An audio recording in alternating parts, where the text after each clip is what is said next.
Hi friends, ఎలా ఉన్నారు? బాగున్నారా? నేను బాగున్నాను. మీరు బాగుండాలని కోరుకుంటున్నాను. అత్త కోడల గురించి ఒక చిన్న టిప్, అంటే ఒక చిన్న మాట చెప్దామని నేను మీ ముందుకు వచ్చాను. పెళ్ళయి కొత్తగా కోడలు అడుగు పెడుతుంది, అంటే ఎన్నో ఆశలతో అడుగు పెడుతుంది. భర్త నన్ను మంచిగా చూసుకుంటాడు, అత్త మమ్మల్ని నన్ను మంచిగా చూసుకుంటారు, నేను హ్యాపీగా ఉంటాను ఆ ఇంట్లో అని ఎన్నెన్నో ఆశలతో అత్తారింటికి అడుగు పెడుతుంది. ఆమె కూడా అత్తను మామను మంచిగా చూసుకోవాలనే ఆలోచనతోనే వస్తుంది. కానీ చిన్న చిన్న మిస్అండర్స్టాండింగ్స్, అంటే అక్కడ పెద్ద గొడవ ఏమి ఉండదండి. జస్ట్ ఒక చిన్న మాట, ఆ చిన్న మాట అత్త పడకపోవడం, కోడలు వినకపోవడం, ఇలా వినట్లేదు అనేసి కొడుక్కి చెప్పడం, కొడుకు తన భార్యను అరవటం, ఇలా చేయడం వల్ల ఏమవుతుందంటే ఒక చిన్న మాటకే అది చాలా పెద్దగా తయారైపోతుందన్నమాట.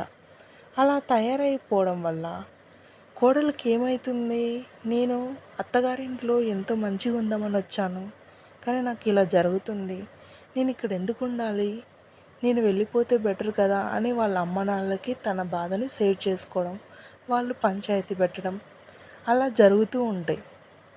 అలా ఆమె ఇంట్లో నుంచి వెళ్ళిపోవడం జరుగుతుంటుంది. అలా కాకుండా ఆమె ఒక తల్లిగా పాత్రను మంచిగా పోషిస్తుంది. ఆమె నేను ఎందుకు అనాలి, ఆమె నన్ను మంచిగా చూసుకుంటుంది కదా అని అత్త అనుకోవటం, కోడలు కూడా ఒక చిన్న మాటే కదా, నేను ఎందుకు తొందరపడి ఆమెను అనాలి అని ఆమె అనుకోవటం, అలా చిన్న చిన్న మనస్పర్ధలు రాకుండా వెంటనే సర్దుబాటు అయితే చాలా హ్యాపీగా ఉంటారు కదండి.